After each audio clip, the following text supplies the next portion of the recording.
कोलराश ने दुर्बल विद्युत अपघट्य के लिए अनंत तनुता पर मोलर चालकता के निर्धारण हेतु समीकरण प्रस्तुत किया। कोलराश ने देखा कि विभिन्न टेम्परेचर पर यदि प्रबल विद्युत अपघट्य के लिए चालकता का मान ज्ञात किया जाए, अनंत तनुता पर मोलर चालकता का मान तो ज्ञात कर सकते हैं। तो यहाँ पर उन्होंने ये ऑब्जर्व किया धनायनों और ऋणायनों के अनंत तनुता पर जो मोलर चालकता है उसका जो अंतर होता है वो निश्चित होता है। तो यहाँ एक उदाहरण हम देखते हैं सारणी में कि कैसे पोटेशियम और सोडियम के जो लवण हैं जिसमें ऋण आयन समान है। यहाँ हमने देखा कि ऐसे लवणों का अध्ययन किया जहाँ पे जो आयन्स है वो एक समान है। तो उस ऑब्जर्वेशन से उन्होंने क्या पाया ये देखिए। तो पोटेशियम और सोडियम के लवण जिसमें कि ऋण आयन समान है, तो उसके लिए अनंत तनुता पर जो मोलर चालकता प्राप्त हुई है उसके मानों में आप अंतर देखिए 23.41 है। जबकि यदि क्लोराइड और ब्रोमाइड के लवण लेंगे जिसमें कि धन आयन समान होगा, तो यहाँ पर अनंत तनुता पर मोलर चालकताओं के मानों का अंतर देखा उन्होंने, वो पाया गया अनंत तनुता पर मोलर चालकता में अंतर 2.06। तो ये मान जो है वो स्थिर है। तो किस प्रकार विद्युत अपघट्य के जो युग्म है जिसमें धन आयन और ऋण आयन की अनंत तनुता पर जो मोलर चालकता का अंतर है वो निश्चित है, और इसी आधार पर उन्होंने अपना जो नियम है कोलराश का नियम वह प्रस्तुत किया। कोलराश के नियम के अनुसार किसी भी विद्युत अपघट्य की अनंत तनुता पर जो मोलर चालकता होती है या जो सीमांत मोलर चालकता होती है वह दो मानों का योग होती है, जिसमें से एक धनायन होगा और दूसरा ऋण आयन होता है। इसे हम व्यक्त कर सकते हैं लेम्डा m अनंत तनुता पर यानी इन्फिनाइट स्थिति में equal to v plus lambda plus अनंत तनुता पर plus v minus lambda minus अनंत तनुता पर। तो जो v प्लस और v माइनस है वह यहाँ पर विद्युत अपघट्य की प्रति फॉर्मूला इकाई के धनायन और ऋणायन की संख्या होती है, और जो लेम्डा माइनस है और लेम्डा प्लस है वह अनंत तनुता पर ही धनायन और ऋणायन की आयनिक चालकता को दर्शाती है। यहाँ पर यदि हम एक विद्युत अपघट्य लें KCl, तो KCl के लिए जो धनायन है वो होगा K प्लस, तो एक है धनायन, और Cl माइनस या V माइनस यदि ले तो यहाँ पर वो भी एक होगा।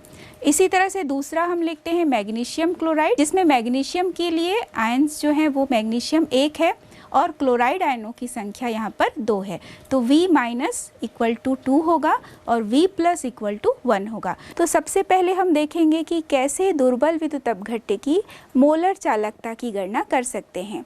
हमने ये देखा कि मोलर चालकता की गणना दुर्बल विद्युत अपघट्य के लिए आसानी से नहीं की जा सकती है, उसी के लिए कोलराश के नियम की व्युत्पत्ति हुई। तो कोलराश के नियम का एक एप्लीकेशन है ये दुर्बल विद्युत अपघट्य की मोलर चालकता की गणना कर पाना। तो सबसे पहला जो एप्लीकेशन है दुर्बल विद्युत अपघट्य की अनंत तनुता पर मोलर चालकता की गणना। जो प्रबल विद्युत अपघट्य होते हैं उसके लिए हम अनंत तनुता पर मोलर चालकता की गणना तो आसानी से कर सकते हैं, लेकिन दुर्बल विद्युत अपघट्य की मोलर चालकता की गणना के लिए कोलराश के नियम के आधार पर इसे कर सकते हैं। तो कोलराश ने जो अपने नियम में सूत्र दिया था उस सूत्र में लेम्डा m अनंत तनुता पर है equal to v plus lambda plus अनंत तनुता फिर प्लस v माइनस अनंत तनुता पर लेम्डा माइनस के द्वारा दर्शाया जा रहा है। उदाहरण ले रहे हैं एसिटिक अम्ल। जैसे एसिटिक अम्ल एक दुर्बल विद्युत अपघट्य है, तो उसके लिए यदि मोलर चालकता की गणना करनी है तो हम विभिन्न प्रकार के जो प्रबल विद्युत अपघट्य लेंगे उसकी सहायता से हम दुर्बल विद्युत अपघट्य की मोलर चालकता की गणना कर सकते हैं। यदि एसिटिक अम्ल की मोलर चालकता की गणना करनी है तो एसिटिक अम्ल के द्वारा बने हुए एक लवण ले लेते हैं सोडियम एसीटेट, HCl, हाइड्रोक्लोरिक अम्ल और NaCl। इन तीनों की सहायता से हम CH3COOH या जो एसिटिक अम्ल है उसकी मोलर चालकता की गणना कर सकते हैं। इसे हम इस प्रकार से सूत्र में दर्शा सकते हैं कि अनंत तनुता पर एसिटिक अम्ल की मोलर चालकता बराबर होगी, यदि हमें व्यक्त करना है उसे विभिन्न प्रकार से आयनिक अवस्था में, तो यहाँ पर लेम्डा अनंत तनुता पर CH3COO माइनस जो कि प्लस लेम्डा प्लस यहाँ अनंत तनुता पर ही ले रहे हैं तो लेम्डा यहाँ पे प्लस थे अनंत अनुता पर और H प्लस हो गया। तो यहाँ CH3COH, तो उसके लिए निकालेंगे CH3COH के लिए अनंत अनुता पर मोलर चालकता बराबर लेम्डा अनंत अनुता पर M, नीचे हमने लिखा HCl प्रबल विद्युत अपघट्य है, प्लस लेम्डा अनंत तनुता पर स्मॉल m यहाँ दर्शाया जा रहा है, यानी अनंत तनुता पर मोलर चालकता हम ले रहे हैं सोडियम एसीटेट की CH3COONA। यहाँ हम माइनस करेंगे लवण को, यहाँ पर अनंत तनुता पर मोलर चालकता लिया जा रहा है सोडियम क्लोराइड का।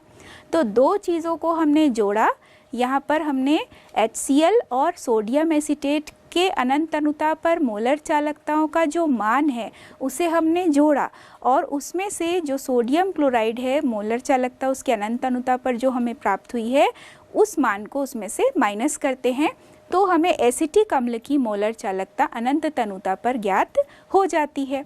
अब हम इन सभी प्रबल विद्युत अपघट्यों को आयनित अवस्था में लिखकर देखते हैं, कैसे ये प्राप्त हुआ है वो हम जान लेते हैं। सबसे पहले आप देखिए कि अगर हम HCl को वियोजित करेंगे तो H प्लस और Cl माइनस के रूप में होगा। तो यहाँ H प्लस और Cl माइनस को हम लिख सकते हैं कि लेम्डा अनंत तनुता पर है H प्लस प्लस लेम्डा अनंत तनुता पर Cl माइनस, फिर प्लस लेम्डा अनंत तनुता पर CH3COO माइनस प्लस लेम्डा अनंत तनुता पर Na प्लस। यहाँ हमने CH3COONA को वियोजित किया। CH3COONA अर्थात सोडियम एसीटेट को जब हम वियोजित करते हैं तो वो एसीटेट आयन और सोडियम आयन में वियोजित हुआ। अब इन दोनों मानों को जोड़े, फिर माइनस करते हैं लेम्डा अनंत तनुता पर Na प्लस प्लस लेम्डा अनंत तनुता पर Cl माइनस। समान जो चीज़ है और विपरीत आवेश में है उन मानों को हम कैंसिल करते जाते हैं। तो क्या क्या चीज़ कैंसिल होगा, देखिए प्लस में है लेम्डा अनंत तनुता पर Cl माइनस, और दूसरी तरफ हम देख रहे हैं कि माइनस Cl माइनस है लेम्डा अनंत तनुता पर, तो दोनों चीज़ें यहाँ पे कैंसिल हो गई। इसी तरह से CH3CO माइनस के लिए प्लस में है लेम्डा अनंत तनुता पर, और जो H प्लस है वो भी यहाँ पे प्लस में है, लेकिन जो Na प्लस है वो उसकी स्थिति देखिए प्लस लेम्डा अनंत तनुता पर Na प्लस और माइनस है अनंत तनुता पर, यहाँ पर जो लेम्डा अनंत तनुता पर Na प्लस, तो माइनस और ये प्लस दोनों को कैंसिल कर देते हैं। तो जो मान हमें प्राप्त हुआ वो हुआ CH3CO माइनस का अनंत तनुता पर जो मोलर चालकता है, यानी अलग अलग जो आयन है धनायन और ऋणायन, और H प्लस के लिए अनंत तनुता पर हमें प्राप्त हो गई लेम्डा का मान। तो प्राप्त हुआ हमें दुर्बल विद्युत अपघट्य की अनंत तनुता पर मोलर चालकता। तो इसी प्रकार यदि हम किसी दुर्बल क्षार को ले लेते हैं, दुर्बल क्षार भी दुर्बल विद्युत अपघट्य है। यदि हम यहाँ पर अमोनियम हाइड्रोक्साइड का एग्जाम्पल लेंगे तो अमोनियम हाइड्रोक्साइड के लिए जब हम मोलर चालकता की गणना करेंगे अनंत तनुता पर, तो उसके लिए भी हम 3 अलग अलग प्रबल विद्युत अपघट्य की सहायता से इसे करेंगे। तो इसके लिए जो हमने लिया है वो है अमोनियम क्लोराइड, सोडियम हाइड्रोक्साइड एवं सोडियम क्लोराइड। तो अमोनियम क्लोराइड और जो सोडियम हाइड्रोक्साइड है दोनों मानों को जोड़ते हैं, दोनों के अनंत तनुता पर मोलर चालकता के जो मान है उसे हमने जोड़ा और उसमें से माइनस करते हैं सोडियम क्लोराइड के अनंत तनुता पर मोलर चालकता के मान को। तो हमें प्राप्त होगा अमोनियम हाइड्रोक्साइड के लिए अनंत तनुता पर मोलर चालकता का मान।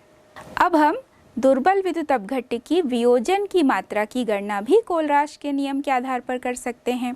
हमने ये देखा कि अनंत तनुता पर जो आयन है पूर्ण रूप से आयनित अवस्था में रहते हैं, दुर्बल विद्युत अपघट्य हो चाहे प्रबल विद्युत अपघट्य हो, यानी अल्फा इक्वल टू हम 1 ले लेते हैं। तो वियोजन की मात्रा की गणना भी हम दुर्बल विद्युत अपघट्य के लिए कर सकते हैं। तो इसके लिए यदि हम सूत्र लें तो अल्फा को हम दर्शा सकते हैं वियोजित अणुओं की संख्या बटे में लिखते हैं कुल अणुओं की संख्या, यानी कुल अणु कितने थे और उसमें से वियोजित होने वाले अणुओं की संख्या कितनी है। तो इसे हम अल्फा या वियोजन की मात्रा से दर्शा सकते हैं। तो अल्फा इक्वल टू सूत्र है यहाँ पर lambda M C upon lambda m अनंत तनुता पर, यानी अनंत तनुता पर मोलर चालकता नीचे लिखा गया है और C सांद्रण पर जो मोलर चालकता है उसे हमने ऊपर लिखा। तो इस सूत्र में चूंकि अल्फा प्राप्त होगा, तो अल्फा प्राप्त करने के लिए पहले हमें ज्ञात करना पड़ेगा अनंत तनुता पर मोलर चालकता का मान दुर्बल विद्युत अपघट्य के लिए। तो इसे हम कोलराश के नियम से ज्ञात कर सकते हैं। तो वापस आप फिर से कोलराश के नियम वाले फॉर्मूला में आ जाइए कि कैसे हम लेम्डा m अनंत तनुता पर ज्ञात कर सकते हैं। तो लेम्डा m अनंत तनुता पर बराबर होता है v प्लस फिर लेम्डा अनंत तनुता पर प्लस यहाँ पर v माइनस और लेम्डा अनंत तनुता पर माइनस। तो इस आधार पर इस सूत्र की सहायता से आपने अनंत तनुता पर मोलर चालकता को पहले ज्ञात कर लिया और उस आधार पर आप वियोजन की मात्रा की गणना भी कर सकते हैं। दुर्बल विद्युत अपघट्य के वियोजन स्थिरांक की गणना। तो वियोजन स्थिरांक की गणना के लिए हम यहाँ पर हेल्प लेंगे ओस्टवाल्ड तनुता के नियम का। ओस्टवाल्ड द्वारा ओस्टवाल्ड तनुता का नियम दिया गया जो मुख्य रूप से दुर्बल विद्युत अपघट्य के लिए ही कारगर है। तो यहाँ सबसे पहले हम एक दुर्बल विद्युत अपघट्य ले लेते हैं, वो है ए बी का जब आयनन हुआ तो A प्लस एवं B माइनस में वह आयनित हुआ। प्रारंभ में उसका मान है 1 और दूसरी तरफ A प्लस और B माइनस, चूँकि यहाँ पर विघटन प्रारंभ नहीं हुआ है, वियोजन प्रारंभ नहीं हुआ है, तो उसका मान है 0 और 0, यानी A प्लस का मान भी 0 और B माइनस का मान भी 0। जब कुछ वियोजन हुआ यानी अल्फा वियोजित हुआ अणु, तो यहाँ पर अल्फा प्लस है और अल्फा जो B माइनस है वो भी अल्फा फॉर्म में वियोजित हुआ। तो इसमें से जो 1 है, 1 में से अल्फा का मान माइनस करेंगे, तो 1 माइनस अल्फा, दूसरी तरफ अल्फा और अल्फा। उस पूरे विलयन में कितने अणु का वियोजन हुआ, तो यहाँ पर जो AB है दुर्बल विद्युत अपघट्य, उसमें हम देख रहे हैं कि 1 माइनस अल्फा अपॉन V, यानी V में 1 माइनस अल्फा वियोजित हो गया।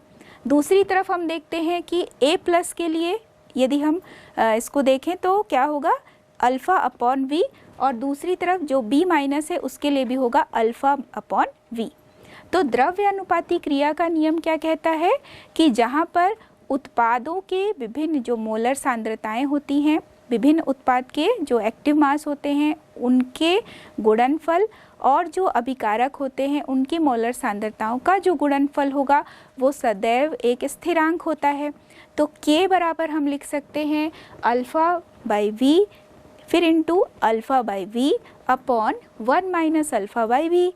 तो यहाँ पर जो अल्फ़ा बाई V है और दूसरा B माइनस के लिए भी अल्फ़ा बाई V है, तो उसका जब हम मल्टीप्लिकेशन करेंगे तो हमें प्राप्त होगा alpha square upon V square, और जो 1 माइनस अल्फ़ा के नीचे V था वह ऊपर चला गया, तो 1 माइनस अल्फ़ा नीचे और V ऊपर, तो V और नीचे यहाँ V स्क्वायर है तो उसमें हम कैंसिल करेंगे, तो हमें प्राप्त होगा alpha square upon V equal to K। तो यहाँ जो 1 माइनस अल्फ़ा हमने लिखा था इसे हमने नेग्लेक्ट कर दिया, नगण्य मान लिया। ऐसा क्यों? क्योंकि जो दुर्बल विद्युत अपघट्य होते हैं उसके लिए हम ये समझ गए हैं अच्छे से कि इसका आयनन बहुत ही कम होता है। तो 1 माइनस अल्फ़ा जो है इसमें हम कह सकते हैं कि अल्फ़ा बहुत ही कम है, तो 1 की वैल्यू अल्फ़ा की तुलना में बहुत अधिक है। अल्फ़ा को यहाँ पर नेग्लेक्ट कर देते हैं। प्राप्त होता है जो सूत्र K बराबर alpha square upon V। V यहाँ पर तनुता को व्यक्त करता है। यदि हम अल्फ़ा ज्ञात करेंगे तो अल्फ़ा बराबर होगा अंडर रूट KV। बीच में हम alpha square equal to KV लिखेंगे, तो अल्फ़ा स्क्वायर उसमें अंडर रूट करने पर alpha equal to under root KV प्राप्त हुआ। तो यहाँ जो दुर्बल विद्युत अपघट्य की वियोजन की मात्रा है वह यहाँ पर तनुता के वर्गमूल के समानुपाती होती है, और यही ओस्टवाल्ड तनुता का नियम है।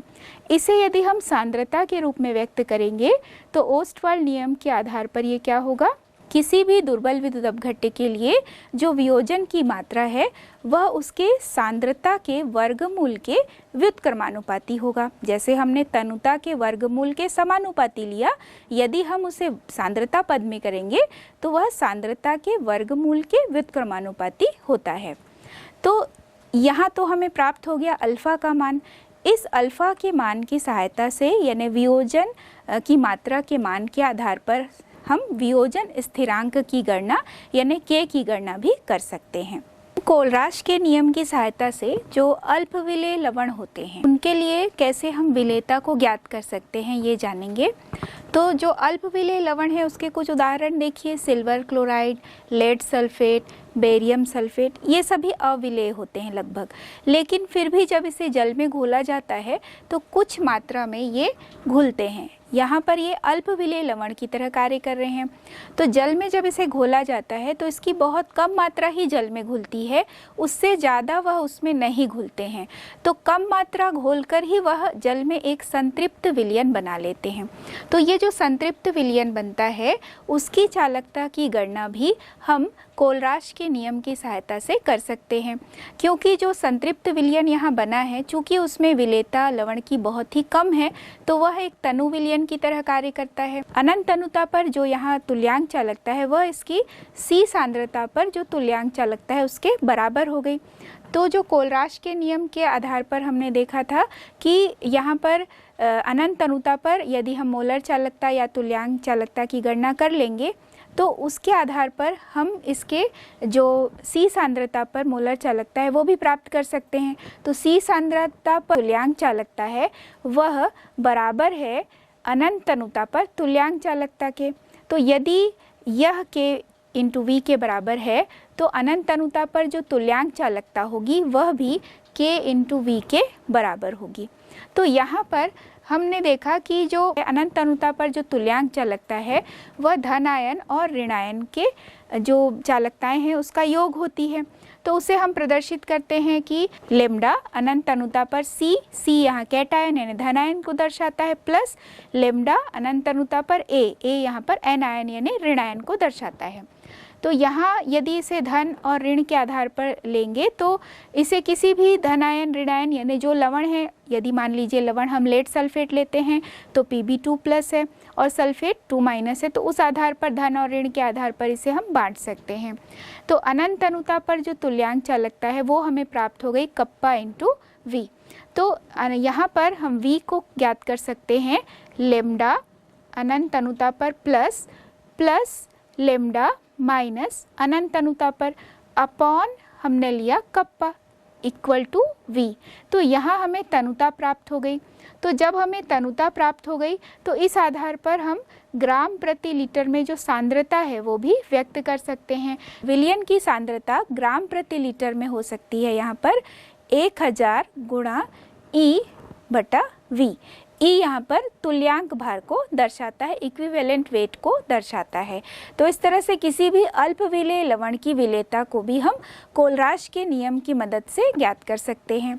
अगला हम देखेंगे जल के आयनिक गुणनफल की मात्रा को कैसे हम कोलराश के नियम की सहायता से ज्ञात कर सकते हैं। H2O जब आयनित होगा तो H+ और OH- के रूप में आयनित हो रहा है। तो यदि हम H+ और OH- की सांद्रता को व्यक्त करते हैं और उसके आयनों के गुणनफल को देखते हैं, Kw इक्वल टू H+, उसकी मोलर सांद्रता जो भी उसकी सांद्रता होगी उस सांद्रता पद को हम बड़े ब्रैकेट के रूप में दर्शाते हैं, OH- की सांद्रता को भी हम बड़े ब्रैकेट के रूप में दर्शाते हैं। तो हम यहाँ लिख सकते हैं Kw इक्वल टू H+ बड़े ब्रैकेट में दर्शाया गया है यानी H+ की सांद्रता है, OH- ये भी OH- या हाइड्रोक्सिल आयन की सांद्रता को व्यक्त करता है। यहाँ पर शुद्ध जल की जो विशिष्ट चालकता है वो है 5.54 इंटू 10⁻⁻8 सीमेन पर सेंटीमीटर।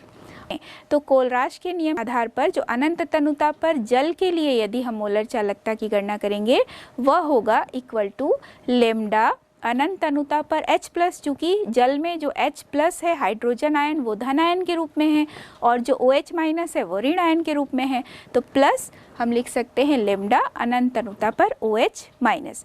तो देखा आपने कि किस तरह से कोलराश के नियम की सहायता से हम पहले ज्ञात कर सकते हैं अनंत तनुता पर मोलर चालकता। जब अनंत तनुता पर मोलर चालकता की गणना हो गई तो अब हम यहाँ से V की गणना कर सकते हैं और V की गणना करने के आधार पर या V की गणना करने के बाद हम H+ और OH- की सांद्रता को भी ज्ञात कर सकते हैं। और जो Kw है वह यहाँ पर जल का आयनिक गुणनफल है। तो यदि हमें H प्लस एवं OH माइनस की सांद्रता ज्ञात हो जाती है तो हम इस आधार पर जल के आयनिक गुणनफल यानी KW की गणना कर सकते हैं। अब हम कोलराश नियम से संबंधित कुछ संख्यात्मक प्रश्नों को हल करेंगे।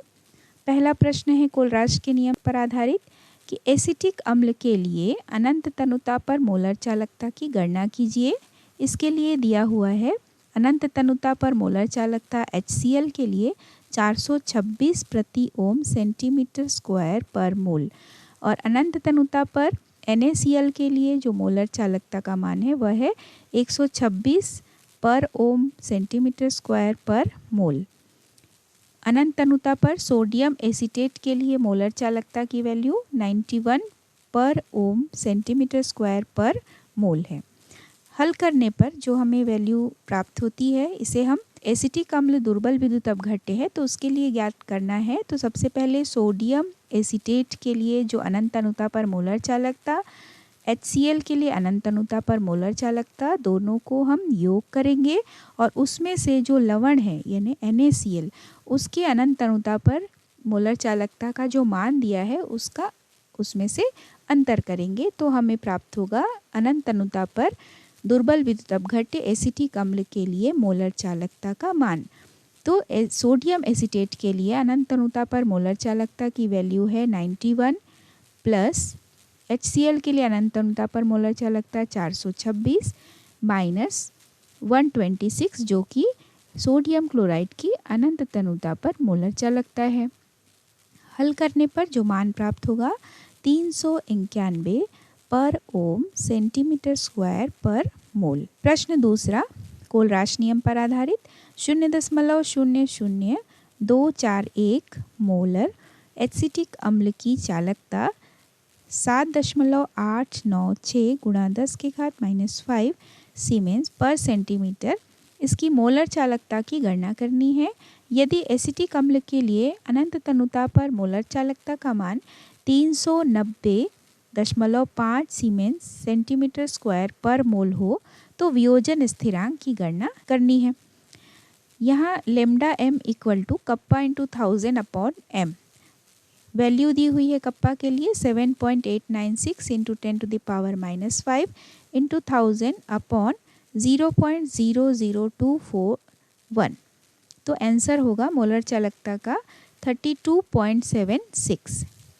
वियोजन की मात्रा का सूत्र है alpha is equal to C सांद्रण पर मोलर चालकता बटा अनंत तनुता पर मोलर चालकता। हमने अभी ज्ञात किया C सांद्रण पर मोलर चालकता यानी 32.76 और प्रश्न में दिया हुआ है अनंत तनुता पर मोलर चालकता का मान वह है 390.5। हल करने पर वियोजन स्थिरांक की वैल्यू आती है 8.4 इंटू 10⁻⁻2। यहाँ वियोजन स्थिरांक हल करने पर वियोजन की मात्रा हमें प्राप्त होती है 8.4 इंटू 10⁻⁻2। Ka यानी वियोजन स्थिरांक का सूत्र है Ka बराबर C alpha square upon 1 minus alpha.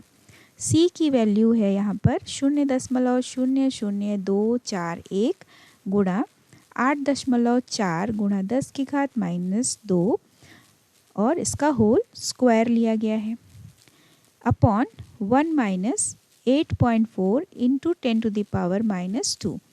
तो यहाँ हल करने पर जो वैल्यू आएगी Ka यानी कि वियोजन स्थिरांक का मान आएगा 1.86 इंटू 10⁻⁻5। कोलराश नियम पर आधारित तीसरा प्रश्न है 0.025 मोल प्रति लीटर फॉर्मिक अम्ल की चालकता 46.1 सीमेंस स्क्वायर पर मोल है। इसकी वियोजन मात्रा एवं वियोजन स्थिरांक की गणना कीजिए। तो यहाँ अनंत तनुता पर जो H प्लस है उसके लिए चालकता दी हुई है 349.65 सीमेंस सेंटीमीटर स्क्वायर पर मोल एवं फॉर्मेट आयन के लिए जो अनंत तनुता पर चालकता दी हुई है वो है 54.6 सीमेंस सेंटीमीटर स्क्वायर पर मोल। C बराबर प्राप्त हुआ है, यहाँ पर C का मान दिया हुआ है 0.025 मोल पर लीटर। यहाँ लेमडा m की वैल्यू है 46.1 सीमेंस सेंटीमीटर स्क्वायर पर मोल। अल्फ़ा एवं k यानी वियोजन की मात्रा अल्फ़ा और k यानी वियोजन स्थिरांक का मान हमें ज्ञात करना है। तो सबसे पहले हम अनंत तनुता पर जो फॉर्मिक अम्ल है इसकी मोलर चालकता ज्ञात करेंगे। तो अनंत तनुता पर मोलर चालकता ज्ञात करने के लिए हमें हाइड्रोजन आयन की मोलर चालकता की वैल्यू अनंत तनुता पर दी गई है और फॉर्मेट आयन की अनंत तनुता पर मोलर चालकता दी हुई है। दोनों को प्लस करेंगे तो 349.65 H प्लस के लिए और HCO माइनस यानी फॉर्मेट आयन के लिए 54.6 404.2 सीमेंस सेंटीमीटर स्क्वायर पर मोल अल्फ़ा प्राप्त होते हैं। यहाँ पे सी सांद्रण पर मोलर चालकता एवं अनंत तनुता पर इसकी मोलर चालकता का अनुपात। तो 46.1 सी सांद्रण पर हमें प्राप्त हुआ है मोलर चालकता का मान और अनंत तनुता पर मोलर चालकता का मान प्राप्त हुआ है 404.2। तो आंसर यहाँ पर आता है 0.114। अब हम वियोजन स्थिरांक की गणना कर सकते हैं। तो k equal to alpha square C. Alpha की वैल्यू यहाँ पर प्राप्त हुई है 0.114। तो स्क्वायर है तो 0.114 इंटू 0.114 इंटू सांद्रण यहाँ पे है 0.025। तो जो आंसर है वो हमारा प्राप्त होता है 0.0003254। हम इसे सरल करके लिख सकते हैं।